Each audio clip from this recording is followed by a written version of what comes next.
a smiling coffee killer. Guilty of murdering her friend with cyanide-laced coffee. I'm Hannah. I'm Saruti. And welcome to RedHanded. I know less than nothing about this case. It's a very interesting one. And you're coming. We're taking you on a coffee date, or rather, letting you eavesdrop on one that took place in Jakarta, Indonesia, back in January 2016 and ended not in anxiety from caffeine, but tragedy. 3 glamorous 20-something gals met up at the Olivier Café, a swanky spot tucked inside one of Jakarta's bougiest shopping malls. Olivier's glossy decor, lush foliage and soft lighting, not to mention the mega-spenny drinks, made it the place for the city's wealthy young elite to hang out and be seen. Just to put it into perspective, a singular drink at Olivier's cost as much as the lowest strata of Indonesian people earn in a day. And also, Indonesia, Muslim. Socialites aren't at bars, are they? When I went to Indonesia, loved Indonesia, had a fucking great time when I was there. Didn't spend a lot of time in Jakarta because it was just very hectic.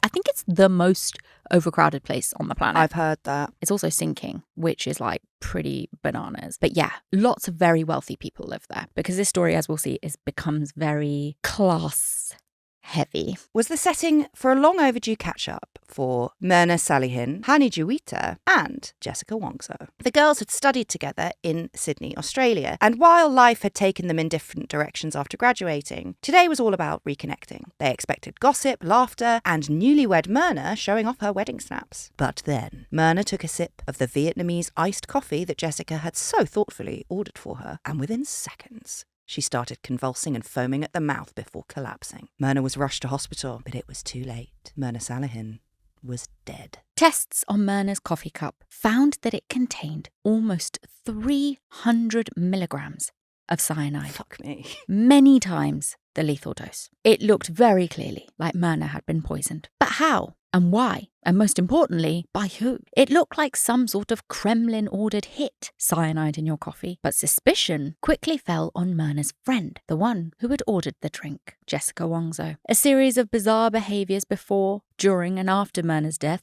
put the spotlight firmly on 27-year-old Jessica and ultimately resulted in her conviction for premeditated homicide. To the Indonesian courts and media, it looked like a textbook case of a jealous frenemy taking out her biggest rival. But beneath the frothy surface, a darker controversy was brewing. Frothy coffee or frothing at the mouth because of cyanide poisoning or both? Whatever you want. Pick your poison.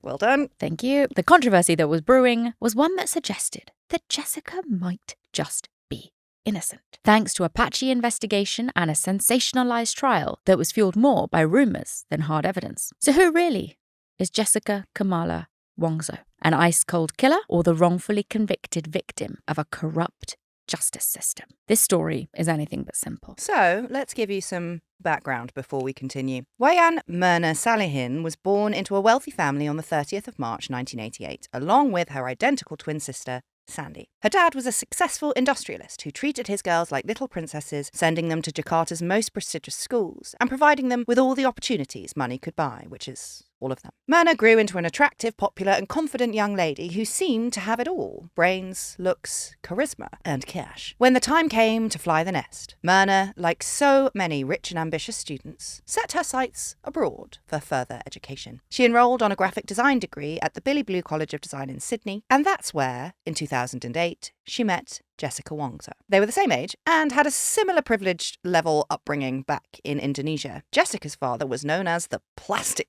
King. Just call him Ken. That would be funnier. Mr. Trick there. Plastic King Ken ran a lucrative company that distributed plastics across Australia, and that's where the family had moved to when Jessica was a teen.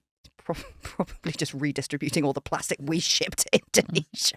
I've used it all to make myself incredibly wealthy. And now I'm going to Australia. Because guess what? This place is full of fucking plastic.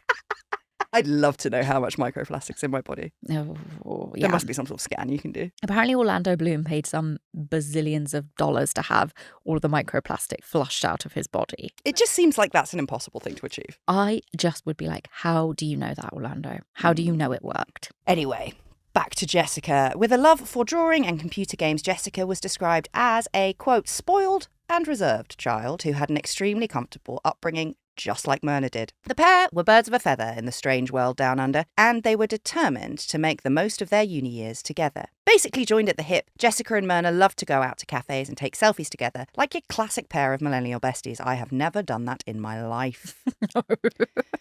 Too busy taking my mum's digital camera to Oceania. This was the life we were living.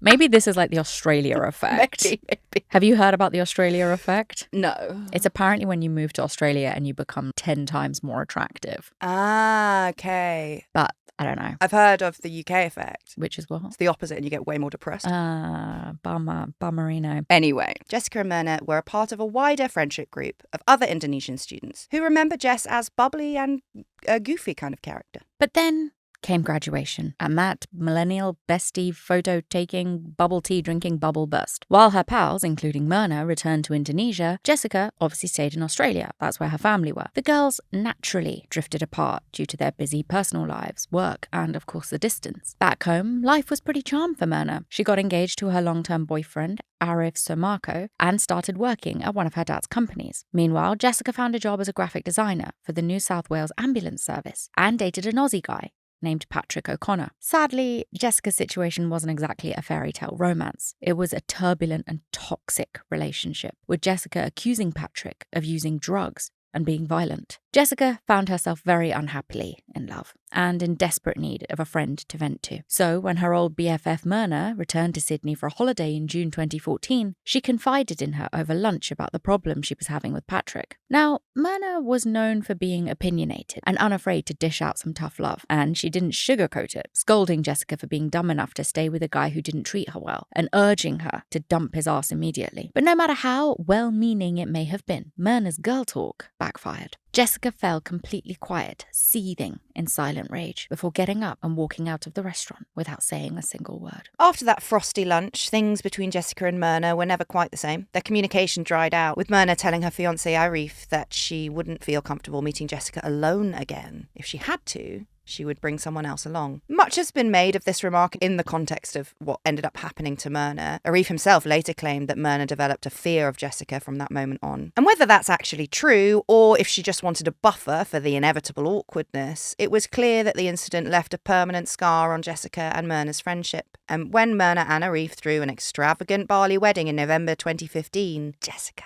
was conspicuously not on the guest list. That is gonna sting. Yeah.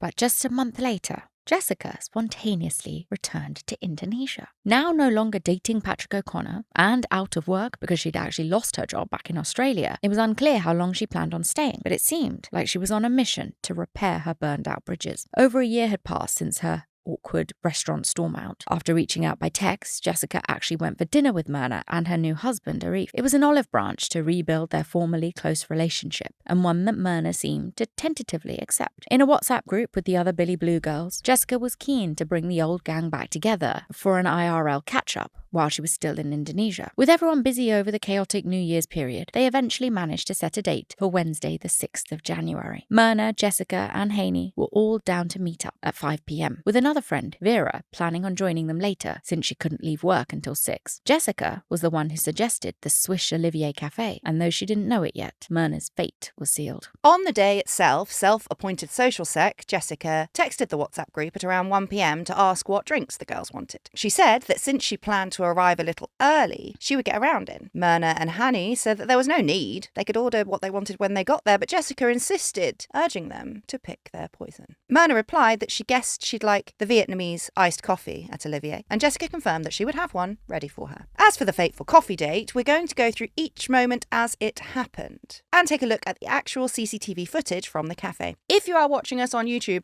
hello. We know that the footage is a bit grainy, but it's still important because the video you're about to watch is a crucial piece of evidence and it plays a big part in the trial later on, so it is worth our time, worth examining. So it turns out that Jessica wasn't kidding when she said that she would be there early. She rocked up at the Olivier Café at 3:30 p.m, a whole hour and a half before Hani and Mirna were due to arrive. I do quite like to do that. I'm just going to make sure I'm in the correct seat. Yeah. My clothes aren't touching me. Mm-hmm. Not going to have a meltdown. Yeah. I'm not ordering drinks. No, that's the ridiculous part. She gets to the cafe an hour and a half before, But she leaves 2 minutes later and goes back into the Grand Indonesia Mall, presumably to do a bit of shopping, kill some time. Then Jessica returns about 45 minutes later, now toting 3 large shopping bags from Bath and Body Works. Each contains just a small bottle of soap, which she'll later claim are gifts for her friends. She then goes straight to table 54, which is a circular booth, and pops all of these big shopping bags down. Again, where she puts these bags is important, we'll come back to it. But despite being incredibly early, she's still 45 minutes early, Jessica walks up to the bar and orders the drinks at 4:18 p.m. She orders a cocktail for Hanny and a Vietnamese iced coffee for Mirna. Both drinks that are meant to be served cold, 45 minutes ahead of time. Now, she asks to pay the bill straight away, which is apparently quite unusual in Indonesia. But it's not that odd in Australia. Some people make a big thing about that.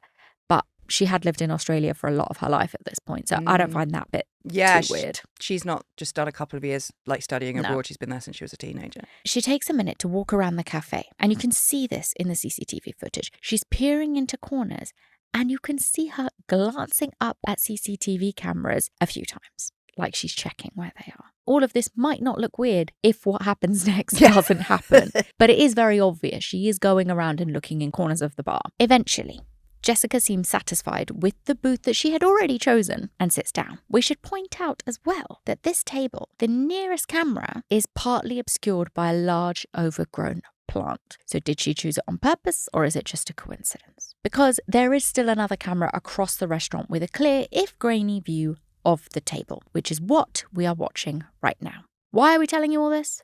Because those convinced of Jessica Wongso's guilt say that this was her scoping the place out for CCTV and deliberately choosing a table as obscured from view as she possibly could. Olivier's barista, Ranges Saputro, prepares the Vietnamese iced coffee materials and hands the tray directly to a waiter to take over to Jessica's table at 4:24 p.m. And because this is a pretentious and bougie place, the waiter does the whole routine of pouring the hot water over the espresso grounds so it drips through into the glass of condensed milk and ice beneath. It takes ages, makes you feel fancy. And if I had spent a day's wages on it, I want it gold-plated. I want him to do a dance. I want him to feed it to me. Except please don't touch me.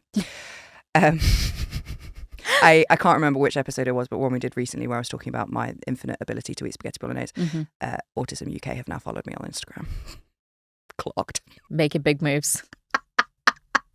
Following the cafe's hygiene regulations, this waiter places a plastic straw with the paper wrapper still covering the top part on the table beside the drink. You can touch me, that's fine. Don't touch the straw. Especially don't touch the top of the straw. That's my worst thing. When somebody hands you a straw in a bar or they put it in the drink and they've picked up the top and I'm like, oh, you're disgusting. I was in a pub recently. This waitress who was obviously very new, she brought our drinks over, but she was carrying them like this. It's fine. I can see the smudges of your fingerprints, so I just won't put my lips there. But thanks very much. When I worked in bars and restaurants, it always made me laugh because I was like, out of interest, what do you think the chefs are using to prepare their food? Because it's their hands. Oh, well. I know. You just can't see it happening, so it doesn't bother you. Don't want to see it. Don't want to see it. Fucking hell. Don't watch the sausage be made. Don't watch the food be touched. That's my motto. Anyway, then another waiter follows shortly after and brings over the 2 cocktails. And once she is all alone and the coffee theatrics have ceased, Jessica can be seen on the CCTV footage arranging her shopping bags on top of a table in a strange way. This is a big talking point in this case. Why has she got 3 big shopping bags on what is essentially like a booth table when she's expecting other people and there's empty seats next to her? Wouldn't you just put them on the floor? Wouldn't you put them on the seats? Why would you put them on the table in front of yourself? Is that a weird thing to do?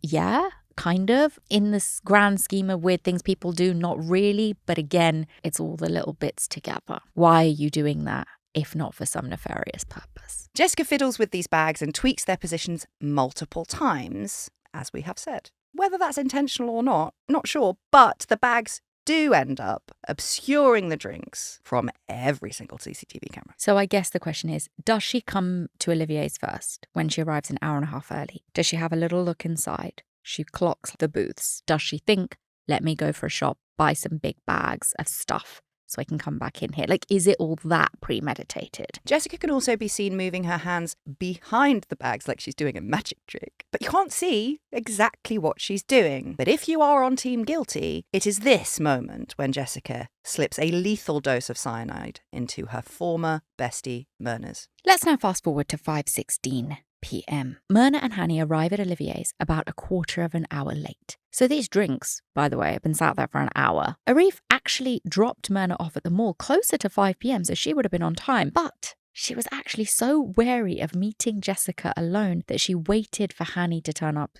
to go into the cafe with her. Inside the cafe, Jessica has been waiting with the drinks, as I said, for 52 minutes by this point. The ice in their drinks have totally melted. But then again, the girls were more interested in thawing the ice between them, allegedly. Now, the two women, when they turned up, go straight to Jessica's table, where they hug each other before settling down at the booth with Mirna in the middle. Now, before the gossip can get started, Mirna takes a gulp of her Vietnamese iced coffee through the straw, and something is immediately wrong. In the CCTV footage, you can see Mirna waving her hands in front of her face and grimacing. She tells Hani and Jessica that the iced coffee is bad, and you can see her urging them to taste it, to try it. And Jessica refuses. But Hani dips her own straw into Mirna's coffee and licks off a tiny drop. Later, Hani would claim that it tasted bitter, burning, and spicy, like no coffee she tried before. Just seconds later, Mirna's head slams back against the booth in a violent seizure. And you can't see this detail on the tape, but she's foaming at the mouth and convulsing. Mirna then collapses and chaos breaks out in the restaurant as the staff race over. They move tables out of the way and try bundle Mirna into a wheelchair, while a panicking Hani calls out to Mirna and tries to help her. Jessica, however, can be seen very clearly in the CCTV footage, standing at a distance, silently wringing her hands together and appearing to scratch them. She makes absolutely no attempt to help Mirna, and she also doesn't seem visibly distressed. Also, just important to point out, she had had first aid training in Australia. I'm not saying everybody who has that training is immediately going to kick into action, especially when it's your friend and it's happening in front of you, but the fact that she makes no attempt whatsoever to help, I don't think is unimportant. So again, if you believe that Jessica Wongso is the killer, then this is the part where she calmly watches as her own murder plot plays out in real time. Cyanide has this reputation as being quick and easy. You can slip it into anything. No, you know about it. It's very strong tasting. That's why people use it to kill themselves rather than other people, because it is so obvious and it's a horrible way to go. Now it's time for another quite big red flag pointing towards Jessica being a murderer. This was the one that I was like, okay, if I was there, this is the first one that would make me be like, what? Because her standing aside, putting the bags there, looking at CCTV, okay. But this one, it speaks to a consciousness of guilt for me. Ooh, okay. The manager of the cafe, very chic lady called Devi Saigian, says that while Mirna was still having fits, Jessica turned to her and demanded, "What did you put in her coffee?" Why would that be the first thing you ask? Within seconds of your friend convulsing? If we were out having coffee and you started convulsing, I wouldn't be like, what did you put in her drink, making accusations to restaurant staff. I would just think you were having a heart attack or a seizure or something bizarre. I wouldn't think you'd been poisoned. No. And that's what I mean. It speaks to somebody who is already several steps ahead of everybody else in that scenario. Totally, because nobody else on the scene had made the connection between what was happening to Mirna and the coffee that she had just drunk. And if it turned out she had just had a heart attack and somebody had asked that, okay, then you'd be like, you're just quite a paranoid person. Yeah, right. But when you put those things together and she was poisoned, it makes you look fucking guilty. That comment stuck with manager Devi. And finally, the CCTV shows Mirna Salihin being wheeled away in her final moments. An ambulance took her to Abdi Waluyo Hospital, but Mirna died before she could even get there. That's all the CCTV footage we've got for this part. Let's go back to exploring the rest of the story. While Mirna was being rushed to hospital, cafe manager Devi just couldn't shake that comment that Jessica had made about the coffee and what was in it. This was way more serious than some sort of snooty review. It could be a matter of life and death. Alarm bells were ringing. She basically instructs her staff to cover Mirna's iced coffee and put it aside, with strict orders for nobody to touch it. Smart lady, yeah. She noticed as well at this point that the coffee had a strange yellowish colour. It looked more like a turmeric latte than the expected creamy beige shade of a Vietnamese coffee that had been sat on that counter for over an hour by this point. Both Devi and her barista Ranga reported that it also smelled pungent, almost like glue. And Devi even tasted a tiny bit of it with her fingertip, which I'm like, that's bold. But in doing that, she did prove to herself that it did taste rancid. And she and the others who tried a drop of the coffee had a lucky escape. Because when the police conducted tests on the glass, they found that it contained a whopping 298 milligrams of cyanide. Just to put that into context, you basically need 171 milligrams per litre to poison someone who was Mirna's weight. So they were really going for it, because she wasn't drinking a litre of Vietnamese coffee and it was already double the amount. Mirna's sudden death left everyone who loved her utterly shell-shocked. She was a vibrant, healthy 27-year-old woman who was newly married and excited to start a family. And just like that, she was gone. So do the thing. Don't wait. Do it now. Do it today. But as tragic as the idea of a freak medical episode would have been, the news of cyanide lacing her final drink was even harder to swallow. Cyanide isn't the sort of toxin that you have lying around your kitchen anymore. There was a period of time. Notoriously deadly, it was the poison of choice for suicidal Nazis holed up in their bunkers after the collapse of the Third Reich, including Mrs. Hitler herself, Eva Braun. I always forget about her. I always get stuck on Goebbels' children. Eva Braun chewed on a capsule to seal her own fate down in the Führer bunker. Death from cyanide poisoning is fast, but it's cruel and also catastrophically efficient. How it works is it binds cells to starve the human body of oxygen, which triggers convulsions, respiratory failure, and ultimately death in a matter of minutes. Fast, not easy.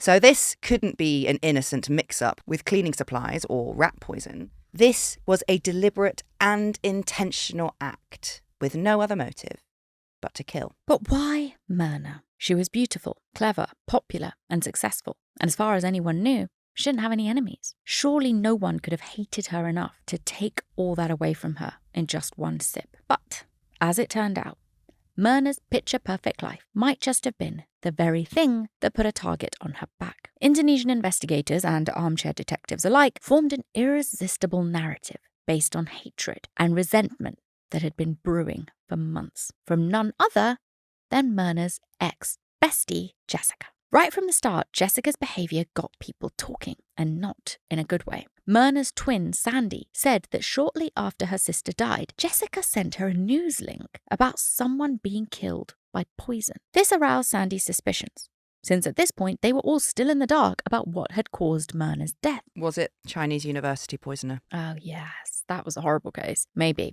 But she sends her this. And again, I'm like, why? Why are you doing this? Nobody knows yet what has caused Mirna's death. What are you doing? As we'll go on to see, I don't think Jessica is A-okay, mentally speaking. So yes, while the police never actually searched Jessica during the chaos of that day, it came out that later she had got her family's housekeeper to chuck out the jeans she was wearing that day, claiming they were too tight for her. Was it a coincidence or a convenient cleanup? Who knows? And as the investigators combed through the CCTV footage from Olivier's, more strange little details started to stack up. Arriving absurdly early, scoping the place out, allegedly, arranging her shopping bags on the table to block CCTV, who knows? But nobody actually saw Jessica slipping the poison into Mirna's drink with their own eyes. However, it was getting harder and harder to ignore what looked like quite a lot of telltale signs of her guilt. Unsurprisingly, the scandalous coffee killer story absolutely blew up in Indonesia. We're talking wall-to-wall coverage, with 2 TV channels purely dedicated to following the case and speculating on Jessica's alleged motives. I mean, it's the perfect story. Oh, yeah. Young, attractive, 20-something-year-old women from the upper echelons of society. And the backdrop is like a fancy cafe and they're drinking fancy, expensive drinks and one of them gets poisoned and dies. The perfect, unbelievable story. I also wonder if more of us can see ourselves doing it. Yes. Not that we would do it, but when you hear a story about somebody stabbing a bunch of people or like shooting a bunch of people or chopping their bodies up and chucking them into the fucking sea, you're like, I could never do that. But could you just tip a little powder into a drink and take a step back and have your desires play out? Maybe it's that we recognize it as something that's more quote unquote doable. Yeah, I agree. But yeah, it was a big story. And also it created a real like divide in opinion based on class in Indonesia. So a lot of the people who were sort of in the upper class, I guess, that Mirna and Jessica both belonged to, all thought that Jessica was innocent. And the people who were not all believed she was absolutely guilty because they kind of felt like this sort of privileged, petty, vindictive nature. They kind of saw it as akin to people who belonged in that class, the mentality of people who belonged in that class. Not, of course, that Mirna deserved anything that happened to her, but there was more like, yeah, of course, they're all like that kind of thinking. And here's one of the wildest stories that was doing the rounds. Emphasis on story. Jessica and Mirna had been lovers in Sydney, and after Mirna got married, a lovesick Jessica had decided that if she couldn't have her, nobody could. The classic lesbian plotline. Also kind of like, oh, well, she left and she went to a non-Muslim country where everyone is debauched, and that's why this happened. Yeah. And she came back and, you know, she was only a lesbian while she was there because she could be. Yeah, gay for the stay. Straight at the gate. This particular rumour was fuelled partly by Mirna's father, Eddie Darmawan, who, let's just say, like most very rich people, bit of a character. And he does appear in a Netflix documentary on this case, armed with a gun, bragging about how famous he is all over Indonesia for being Mirna's dad. Theatrics aside, one thing is clear. Mirna's father 100% believes that Jessica Wongso killed his daughter. He claims to have seen WhatsApp messages from Jessica to Mirna where she allegedly said, "Mir, I want to kiss you. It's been a long time." That might sound casual in English, but in Indonesian, it's quite a lot more loaded. Friends just don't really speak to each other like that. Needless to say, this theory spread like wildfire on Twitter, where Indonesians had a field day speculating about the doomed lesbian lovers scenario. Jessica firmly denied it, later insisting in court that she was only interested in men. Mirna's sister, Sandy, agreed that it was complete nonsense, while Hanny, the close mutual friend, also testified that she had never seen any hint of a romantic relationship between the two of them. And as for that text, like, I get that's just like an unusual way for Indonesian people to speak to each other, so it doesn't make sense, but they were very westernized. Jessica lived in Australia for a long time, and Mirna, she grows up very privileged, probably very westernized. She goes to Australia for college. I don't believe the lesbian love theory,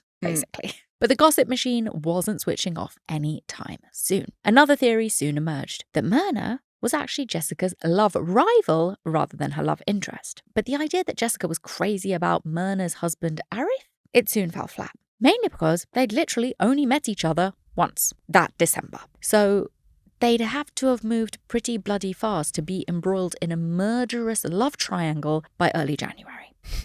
So, I don't know. Not impossible, but feels improbable. So next, let's look at revenge. Word quickly spread of the falling out between Jessica and Mirna in June 2014, and how Jessica hadn't been invited to Mirna's wedding that had taken place just a few months before her murder. Had Jessica wanted to get back at Mirna for criticising her relationship with Patrick, and had she felt resentful for being excluded from Mirna's big day? Possibly. It might sound petty, but for someone with a grudge, perhaps being taunted by glossy photos of the lavish celebrations could have been enough to tip the scale to murder, because I think that Jessica has a lot of psychological problems. But to be honest, I think the motive of envy is the one that fits the best with this crime. And it's actually quite interesting because it's not one we get to speak about regularly, but it is definitely all too real. I think it's important to point out the difference between jealousy and envy. Yes, please. Yes, because my question. A lot of people say this crime was motivated by jealousy. I don't think so. I think it's about envy, because jealousy arises from a perceived threat of loss, whereas envy is a desire for something someone else has. And chronic and intense envy can absolutely be a powerful motivator for murder. For example, jealousy is, I'm worried you're taking my partner away from me. And that is the perceived threat of a loss I am going to endure because of you. With jealousy, you see it as you have something to lose and the other person is going to gain from that. Whereas with envy, you could just be envious of somebody else's success, but that success they have doesn't stop you being successful. But if you're jealous that they're going to steal your partner, them stealing your partner would stop you having that partner. So yes, a jealous offender who is maybe someone who kills a perceived love rival. That could have been the case here, but I really don't think so. Personally, I think that Jessica fits much better with the envy type killer, somebody who has this chronic anger and resentment towards somebody else's success or happiness or whatever. And typically these type of killers, they are younger, which again fits. Jessica's only 27 years old, and they tend to exhibit quite grandiose and narcissistic traits, which again, as we will go on to see, Jessica has in fucking bucket loads. And they usually have also a desire for fame or infamy or attention. Again, we will see, Jessica certainly has that. And they resent feeling ignored or ostracized, and they absolutely resent the success or happiness of others. And when they act to kill out of envy, they're doing it obviously, yes, to hurt the other person, to bring that person down, but also to make themselves feel better. And they will also use that situation, if they can, to boost their own social status and draw attention to themselves, because they believe that's something they rightfully deserve. And again, as we will go on to see, Jessica certainly does that. Jessica Wongso became Indonesia's most hated woman. For the riveted public, the story had all of the hallmarks of a soap opera script, with Mirna cast as the tragic beauty and Jessica as her plain, jealous friend. Many Indonesians were convinced that Jessica and Jessica alone could have killed Mirna. But hang on. Surely, investigation-wise, Jessica couldn't have been the only person in the frame. What about Hanny, the other girl? At table 54, that fateful afternoon, had a manager who called me Hanny. Oh. Or Hannibal. Do I look like a fucking Hannibal? Is that a name? No! Anyway, this Hanny was actually questioned by police for over 12 hours before being ruled out. And there are a few good reasons for this. Firstly, she was never alone with the drinks. It would have taken incredible sleight of hand to slip the poison into the coffee right under Mirna's nose. Secondly, police believed that Hanny's behaviour at the scene was consistent with someone who was genuinely shocked and distressed as she tried in vain to help Mirna. Of course, this on its own is never enough, but it only served to make Jessica's behaviour that day look even more odd. And thirdly, Hanny had actually tasted the coffee herself, and Jessica had not. And she was reportedly terrified that she would die, just like Mirna. I fucking would be too. And so, all of the attention was squarely on Jessica Wongso. Police finally arrested Jessica in a hotel room on the 30th of January 2016. Her bags were packed, suggesting that she was ready to head back down under. And to be honest, whether she did it or not, I can't really blame her, because it looked like in Jakarta, Jessica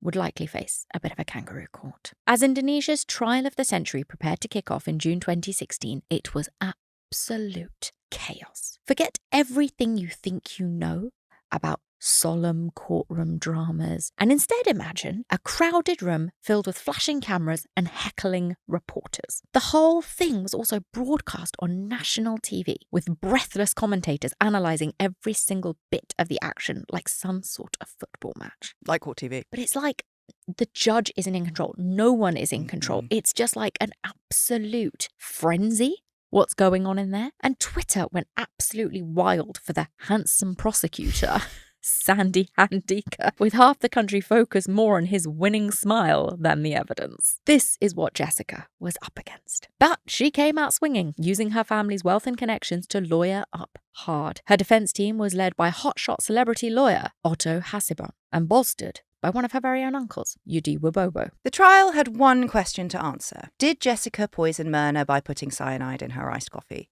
that day? No. Things are going to get weird. Yeah. When I read this, I was like, what? Mirna's coffee contained way over double the amount of cyanide it would take to kill a person, but her body, not so much. Doctors at the hospital observed alarming markers on Mirna's body, like blackened and bluish discoloration inside her mouth and signs of bleeding in her stomach that appeared consistent with ingesting a corrosive agent. Yeah, that's what I was going to say. That's what happens when you drink bleach. In other words, it looked like she'd been poisoned, but an autopsy would be needed to confirm that for certain. But here's the catch. In Indonesia, for religious and cultural reasons, full autopsies can't be conducted without family consent. Which is fucking bonkers. What if your family fucking murder you? And then they're like, no autopsy. Okay, we'll just take your word for it that you didn't murder her. This is a situation in which I don't think Mirna's family were involved at all. They're horrified by the death of their 27-year-old daughter and Arif by, his new fucking bride. Even they don't allow it. That's what's going to help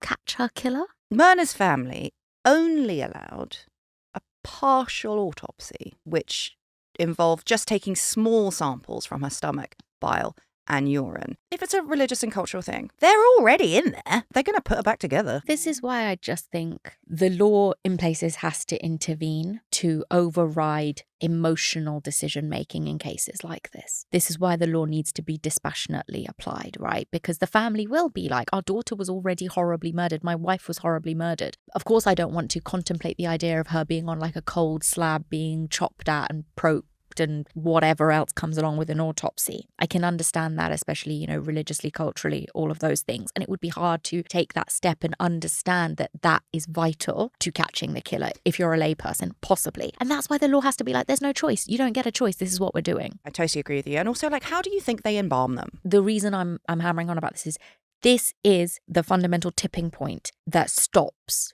justice being done in a clear way. We're going to need a drum roll for this one. You can do it yourselves at home. My hands twitched to go do it when you were like, you can do it. You can do it if you want. Oh. The initial samples taken just an hour after Mirna's death found 0 cyanide. Nothing, not a bit. Meanwhile, the official partial autopsy that was conducted 3 days later detected just 0.2 milligrams of cyanide in Mirna's duodenum, which is the first bit of the small intestine. For context, an apple pip contains up to 0.6 milligrams of cyanide, which is why you shouldn't give them to your dog. Mum. Hardly a lethal dose, though, for a human.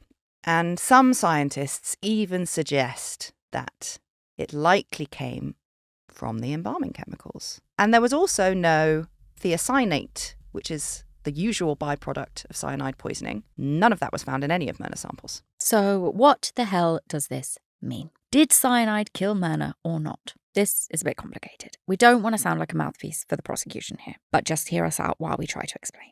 Just because cyanide wasn't found in Mirna's body, it doesn't necessarily mean for certain that cyanide isn't what killed her. Cyanide is a notoriously volatile compound that can break down easily under the right conditions, or wrong conditions, however you look at it. In other words, if the samples weren't handled perfectly, it could easily have evaporated. And the toxicologist who did the autopsy argued that Mirna died so quickly that her body didn't have time to metabolize the cyanide into the byproduct that you would sometimes find, thiocyanate, which would explain why none was found. Crucially, a full autopsy would have given a much clearer picture of how much cyanide, if any, was in Mirna's body. The examiners didn't have that though, but did they let that stop them? No. They went ahead anyway and concluded that Mirna's official cause of death was cyanide poisoning, which is definitely problematic because you're saying that her cause of death is cyanide poisoning, but you can't prove in a real way with a toxicology report that her cause of death was cyanide poisoning. You have a coffee cup that she was drinking from that has cyanide in it. She has the hallmarks of being poisoned, like a black mouth and black tongue and, various other physical markers of cyanide poisoning, but there's no actual cyanide in her body. So yes, that's a very tricky hill to climb to then say officially cause of death is cyanide poisoning. But my problem is they didn't do a full autopsy, so I don't think you can say there was no cyanide in her body. They didn't find it because they didn't do a full autopsy. Also, it is a very volatile compound, which makes it hard to identify sometimes. And also, I'm sorry, but the amount of botched shit in this investigation and in this trial, as we're going to go on to discover, I could also just believe they did a bad job of the partial autopsy that they even did. Absolutely, in my opinion, Mirna died of cyanide poisoning, but it's a difference between what you believe and what you can prove in a court of law. Forensic uncertainty became the defense team's smoking gun. It is handed to them. Yeah, I mean, you can't get much more clear-cut forensic uncertainty than literally not finding the chemical or poison agent that you say killed that person in their body. Jessica's lawyer, Otto Hasebaum, argued that not only could the prosecution not prove that Jessica spiked the coffee, they couldn't even prove that it was cyanide that killed Mirna. Respected toxicologist Dr. Beng Beng Ong, fantastic, testified that cyanide ingested orally usually takes longer than a few seconds to take effect, and such a high dose would likely leave more significant traces that even a partial autopsy would pick up. Australian expert Michael Robertson put it even more bluntly, declaring there is no toxicological evidence for the ingesting of cyanide. But they didn't do a full autopsy. And she had a coffee that's cyanide in her mouth is black. Again, I'm not arguing that they should have been allowed to get away with it. I just mean the not being able to do the full autopsy and not having the proper results really scuppered the trial. All of the defence's expert witnesses agreed that without a full autopsy, it is impossible to conclusively prove or disprove any cause of death. Hasselbauen argued that Mirna could just as easily have died from natural causes, but that was just never investigated. From day one, in the eyes of Indonesia, it was cyanide and it was Jessica. But Jessica Wongso unbelievably has a lot of supporters who think she is innocent. I would have more time for it if, say, they had, found some cyanide traces in her room or on her clothes and Mirna had died. There was no cyanide in the coffee, there was no cyanide in her blood, and you're just saying, well, she had traces of cyanide on her jeans and her friend was poisoned, it must have been her. I could see more of the grey area. There's fucking cyanide in the coffee, and the coffee was sat there for an hour with only Jessica Wongso sat there. And I get it, the bar has to be high in a criminal court. And yes, the shaky forensic evidence gave Hasselbauen the perfect springboard to launch his boldest claim yet. The whole thing had been a stitch up against Jessica from the very start. Cyanide poisoning, he argued, was exactly what Mirna's family wanted everyone to believe, and they may well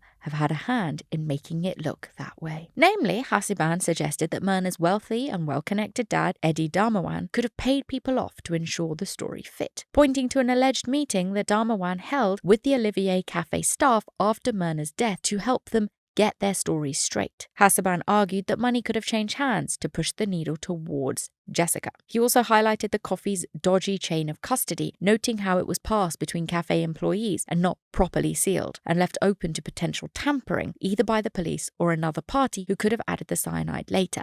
And yes, I take that point. They handle it very poorly, so if somebody had just added it later, sure. But if you're going to go to that step of tampering it, why wouldn't you tamper the toxicology report or the forensics reports to say, yeah, we found a shitload of cyanide in her bile or whatever? It feels like a half-assed way to carry out a conspiracy, to leave such a gaping hole. I'm not saying that Mirna's dad is an angel. He had his fair share of dodgy moments in court, like when he presented judges with an obviously photoshopped post-mortem photo of Mirna where his daughter's skin had clearly been edited to have the classic cherry red hue that's sometimes associated with cyanide poisoning. Like, he literally doctors a photo to show the judges, which again just shows you how fucking ridiculous this trial was. That wasn't presented as official evidence from the state taken by the medical examiner. Her dad just shows them a photo that he has clearly just turned up the red on. It's weird because it goes against the bluish tinge that is very visible in Mirna's skin in the photos taken by hospital staff. And he's obviously trying to do this to prove that she was killed by cyanide poisoning, but ironically, it would have been irrelevant anyway because some studies have suggested that only around 11% of cyanide poisoning victims have cherry red skin. But that does make us question the integrity and rigour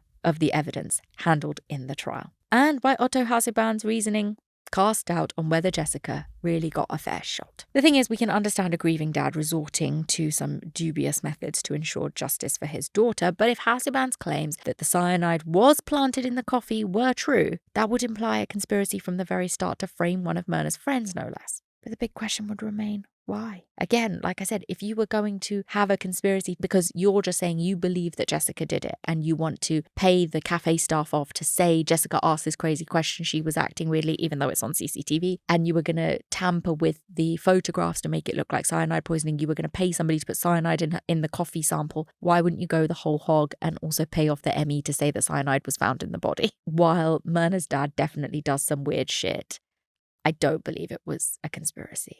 Doesn't seem that way, does it? It just seems like you're missing out the most obvious part you would need to have delivered on. Still, the defence had another big spanner in the works. Hasselbauen asked, if Jessica did poison Mirna, how was she supposed to have got her hands on cyanide? It's not exactly something you can get over the counter anymore. At this, the prosecution were actually stumped. They couldn't provide any evidence of a digital or paper trail of Jessica procuring cyanide. Instead, they just shrugged and said that she was known to be a resourceful and determined person who could have sourced it in Jakarta. They vaguely alluded to her family's company having possible links to chemical plants. If her dad was the plastic king, that made Jessica the plastic princess. But ultimately, the prosecution never could explain how Jessica actually got her fingers on the so-called murder weapon. It's not that hard. Yeah, I feel like if you really wanted to. In Jakarta. Yeah. Come on. No. And she's got money. Yeah. I could probably get my hands on some cyanide by the end of the day. So you just need determination and some cash. Then there's the fact that Mirna wasn't the only one to try the apparently poisoned coffee. And this is something both sides used to try and prop up their case, right? Because along with the manager, Devi, at the cafe, a waiter named Marwan Amir also is said to have tried a drop of the coffee and said that it tasted incredibly bitter. He complained of nausea, headache, and a burning taste. He spat it out and actually made himself throw up, rinsing his mouth out with water. And after reassuring a terrified Hani that she wasn't presenting with any symptoms of acute poisoning, a doctor prescribed her with a laxative to flush out any toxins just in case. So what, if anything, does this prove? Well, on one hand, the weird taste, smell, and minor reactions reported by multiple people who interacted with the coffee could point to poison, and also could point, or does point, or should point to the idea that it probably wasn't added later by a nefarious cop. It seems to have been in there at the cafe.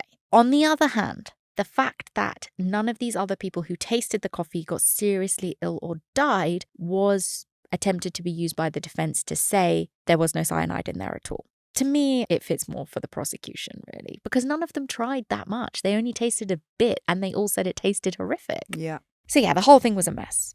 And we're frustratingly no closer now than we were in 2016 to knowing for certain if Mirna was actually poisoned with cyanide or not. With all of the confusion over the cyanide, the prosecution pivoted away from hard facts and leaned on a narrative built mostly on circumstantial evidence. Their logic was, if it looks like a duck and quacks like a duck and walks like a duck, it's probably a duck. Mirna convulsed and foamed at the mouth within seconds of tasting her drink. She said it tasted awful, and that same drink later tested positive for cyanide. And her symptoms matched those seen in cases of cyanide poisoning. But here's the thing, symptoms alone aren't proof of any one cause, especially when no other causes are seriously considered. And in a court of law, the burden of proof should probably rely on more than just duck-based logic, or dare we say, quackery. Still, the prosecution ploughed ahead on the basis of this unproven and unprovable fact and started tightening the net on why Jessica was the only person who could have killed Mirna. The prosecution's case leaned heavily on what they saw as Jessica's dodgy behaviour before, during, and after Mirna's death. According to them, her activity in the group WhatsApp chat indicated premeditation. Earlier that week, she'd even asked the girls if there was a doctor at the mall where Olivier's was based, which you could interpret as her wanting to maybe double-check that nobody could swoop in and save the day when she poisoned Mirna. You can Google it, it's 2016. Yeah. And it was undeniably odd that she had insisted on ordering the girls' drinks so far in advance. Because yes, they were late, but she had already ordered it like 45 minutes before they were even meant to be there. Which is weird, because by the time they would have arrived, even if they were on time, all the ice would have melted. And clearly the real crime here was the watery coffee and cocktails. So yeah, lots of stuff adds up, right? And the CCTV footage was an absolute goldmine for prosecutors, who pointed to Jessica's fidgety little movements behind the bag at the time they believed Mirna's drink was likely spiked. They also pointed to Hani's testimony that when they arrived, Mirna's straw was already in her iced coffee, while the waiter had placed it, as per Olivier's protocol, next to the drink with the wrapper still intact. Why would Jessica, who sat there with this melting coffee next to her, pick up that straw, take off the wrapper, put it in the coffee, and wait? It seemed a lot like Jessica had chucked some cyanide in and then used the straw to stir her little secret ingredient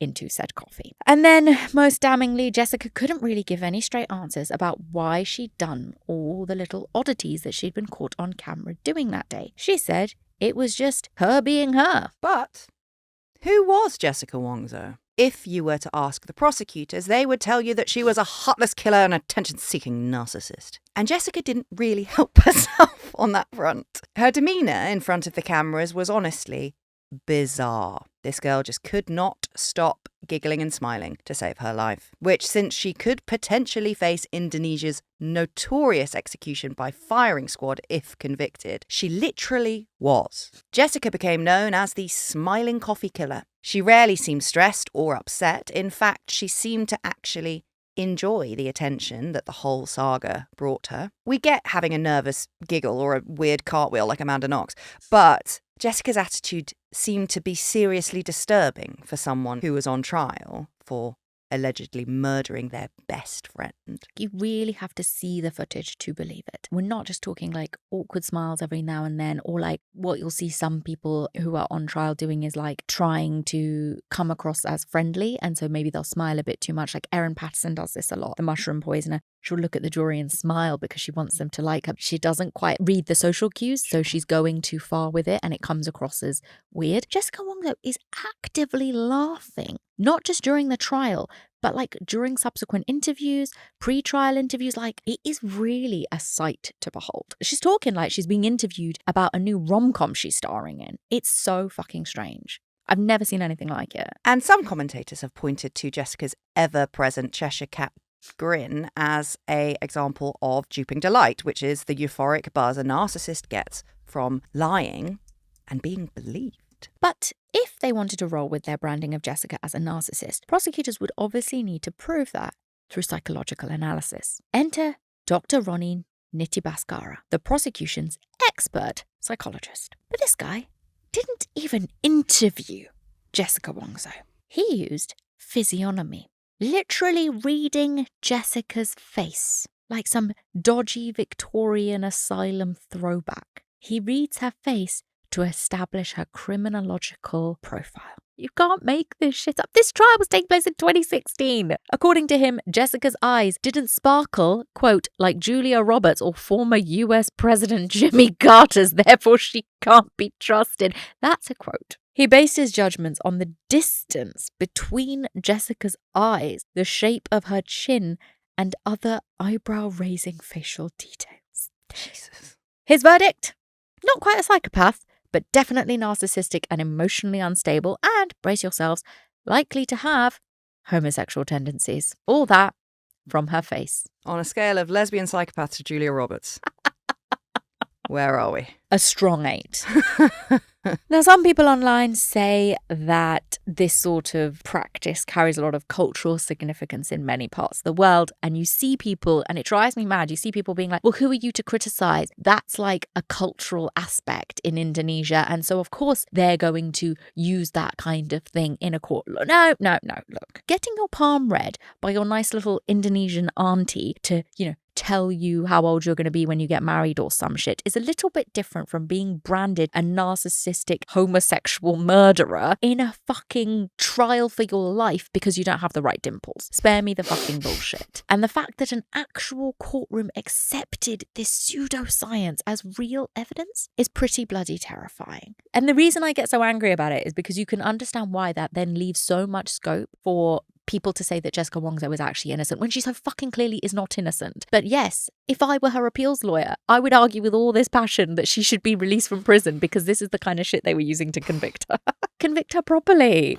Just sweet despair. Yeah, truly. In their bid to prove that Jessica was exactly the sort of person who would spike her friend's coffee with cyanide, the Indonesian authorities were keen to access her records from when she was living in Australia. Criminal, medical, all of those type of things. And the Aussies agreed to share that information with one very reasonable condition, that if Jessica were convicted, they wouldn't execute her by firing squad. They did the same thing with the Bali 9. And Indonesia said, sure thing, buddy, cross our hearts. Once they got their mitts on them files, they uncrossed their fingers and were like, no, yeah, we are going to shoot her.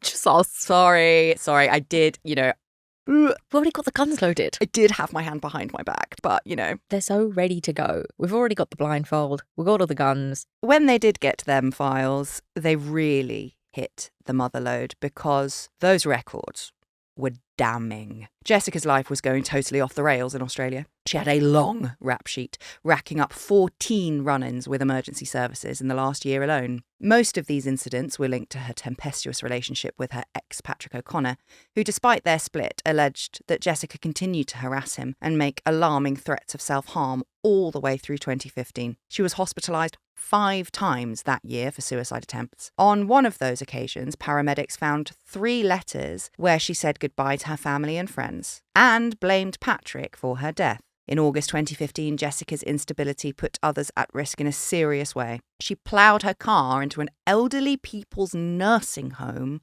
while she was drunk, just meters away from residents' bedrooms. Thankfully, no one was hurt. Jessica, though, had a few cracked ribs. And there's an interview with her where she's asked about this particular incident where she drunkenly drives her car into an old people's home and she laughs. She's laughing. There's no it was the worst moment of my life. I can't believe I did that. It was awful. I'm so sorry. She's laughing. That November, the very same month that Mirna tied the knot in a magical ceremony in Bali, Patrick actually had a restraining order put on Jessica. He told the police that she was mentally unstable and that her behaviour was escalating. Clearly, Jessica's life was on a downward spiral. Her boss at the New South Wales Ambulance Service, a woman named Christy Charter, remembers visiting Jessica after one of her many suicide attempts and being unnerved. Jessica reportedly complained that the hospital staff were treating her like she'd killed someone. But if she wanted to kill someone, she could, because she knew the right dosage. Fucking hell. And searches of her laptop during Mirna's case also showed that around this time, Jessica was actually writing emails to herself where she chillingly said that Christy, her boss, and Christy's mum both needed to die. Christy didn't know about any of this, and she didn't actually find out until she was called to testify at Jessica's trial in 2016, and understandably it freaked her the fuck out. But she did tell police that from her attitude, hatred, and nature of her craziness, she had absolutely no doubt that Jessica was more than capable of hurting or killing another person. Jessica's long history of insane behaviour in Australia was a huge gotcha for the prosecution, who insisted that it indicated Jessica's character and capability of murder. And that's tricky because technically Jessica had only ever caused harm to herself. But in the Jakartan courtroom, it all painted a picture of a desperate woman on the verge of doing something horrifying. And by late 2015, that time finally came. Jessica was sacked from her job on the 1st of December, just 5 days before she travelled back to Indonesia. The prosecution argued that this wasn't just a holiday for Jessica. It was when she planned to take her petty revenge on Mirna Salihin. She hated Mirna for having the perfect life, while hers was falling apart. And Jessica blamed Mirna for the breakdown of her relationship with Patrick because of that dinner. And so what if they didn't have conclusive proof that Jessica actually poisoned Mirna? The shoe fit. So, if the judges really wanted to avenge the tragic princess's death, they would have no choice but to convict the ugly stepsister, Jessica Wongso. Now, Indonesia's justice system doesn't work like most others. Don't I know it? Yeah. Firstly, there's no jury of peers or need for beyond reasonable doubt. It's just 3 judges who must ultimately agree on whether they basically reckon someone did it or not. The standard is that the judges need to be convinced that that person did it, which is a very, very, very vague concept. And in Jessica's case, they decided that she did. They were convinced. In spite of all the ambiguity around the toxicology results, they all stood firm that Mirna was most likely poisoned with cyanide that day. It's basically the level at which I am happy to state my opinion on this podcast, but I wouldn't feel happy if a state is using that level of reasoning to execute somebody. Yes, I'm convinced. Yes. But I'm not in charge of a firing squad. Exactly. Yet. Jessica was considered to be the only one with the means, motive, and opportunity to poison Mirna. Add in the history of unstable behaviour and a few anecdotes of lingering resentment to establish a potential motive, and it was more than enough to paint her as the culprit. In other words, Jessica probably did it, even if they couldn't technically prove it. And in an Indonesian court of law, that's all it takes. So Jessica Wongso was found guilty of premeditated murder in October 2016. But she did escape the firing squad, and she was sentenced to 20 years in prison. Her immediate appeal was swiftly rejected in June 2017, with the cassation panel ruling that the court had not erred in applying the necessary principles of guilt, motive, premeditation, and enough circumstantial evidence to present a cohesive narrative. And the point is, under their system, they're right.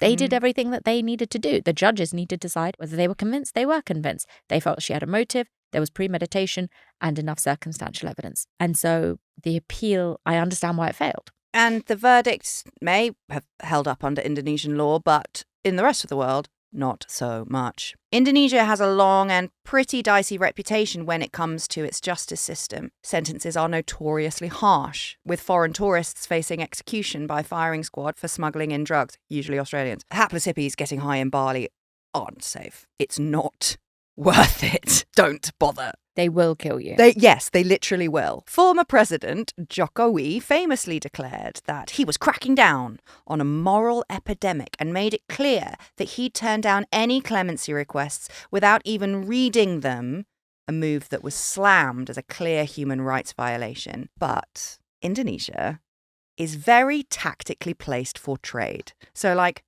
they can just fucking say things like that. Nobody is going to sanction them.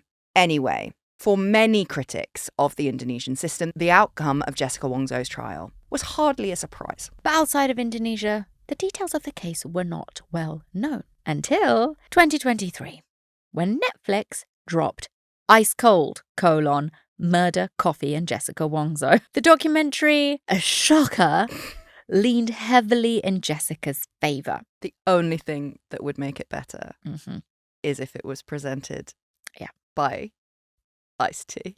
Absolutely. The documentary does the classic thing, right, of a terrible conviction, justice gone awry, this poor innocent woman. And it basically does a lot of highlighting of the flaws in the trial, of which, do not get me wrong, there were many.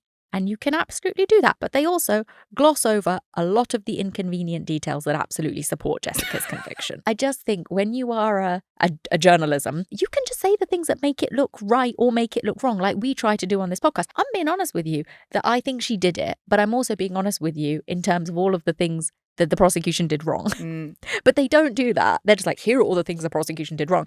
Let's not talk about the things that make Jessica look really fucking guilty. I don't get why they don't see that doesn't weaken the show. I think that really fueled a lot of people thinking she had been wrongfully convicted. Indonesian film expert Hikmat Darmawan, no relation to Mirna's dad, pointed out that the doc was highly sensationalized and lacked journalistic discipline, and I would agree with him, rather going for the classic Netflix technique of titillating the viewer with a conspiratorial narrative. Even so, the Netflix doc did shine a light on all the dodgy stuff that had taken place in 2016, and even convinced many former die-hard haters that Jessica didn't get a fair trial, which I would also agree with. Almost overnight, the tide of public opinion turned, and Jessica went from public enemy number one to an unlikely heroine. Not long after the doc's release, Jessica was unexpectedly released after just 8 years for good behaviour in prison. And some people believe that the sea change around her public reputation was absolutely the trigger for this, and Netflix did the dirty on that. Please give us a deal, though.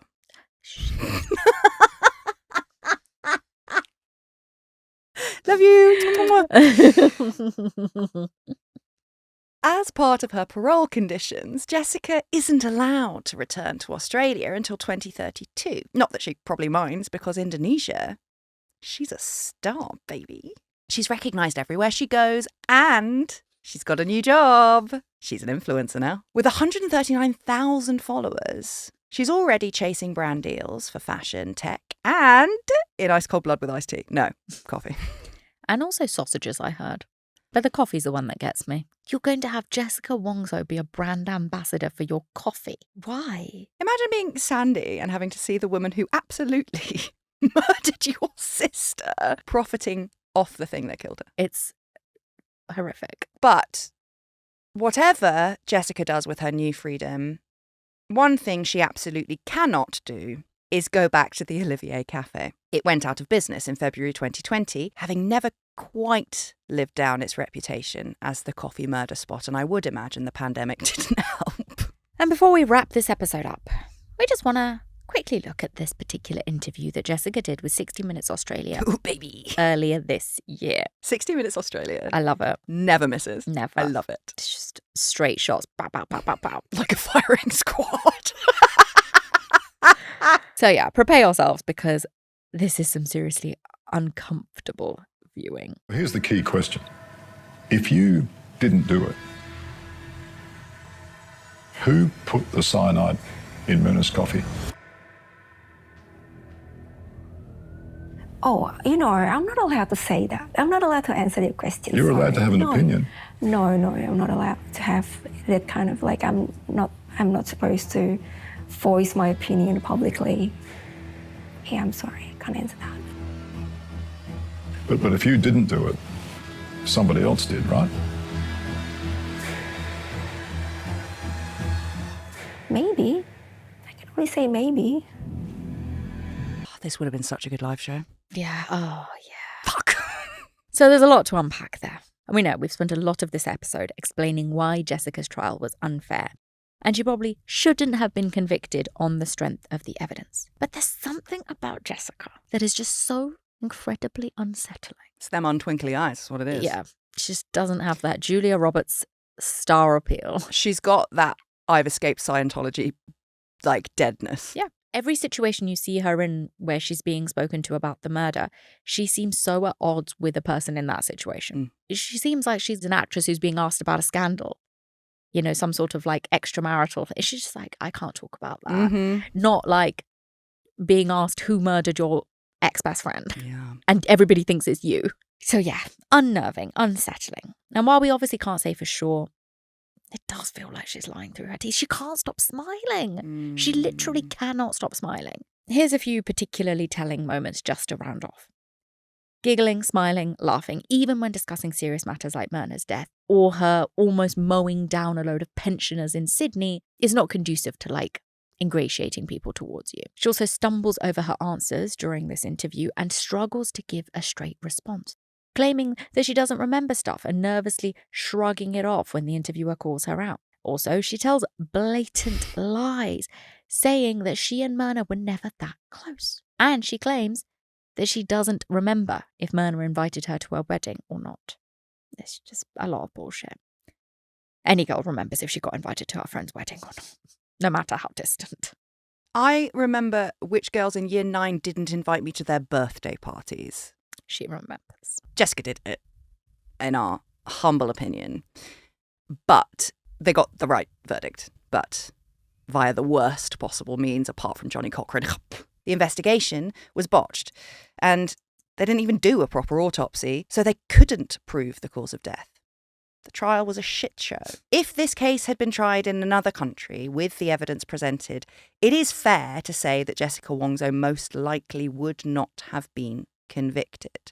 Still, we're not going to go for a coffee with her. No thanks. Or follow her on Instagram. Yeah. All those microplastics and cyanide. No, thank you. And that, guys, dear friends, dear listeners, happy Valentine's Day. Go for coffee dates, don't poison each other. And, you know, if it looks like a turmeric latte and you didn't order one, don't drink it. Go to patreon.com/RedHanded instead, where we definitely won't poison you. No, absolutely not. Goodbye. Bye.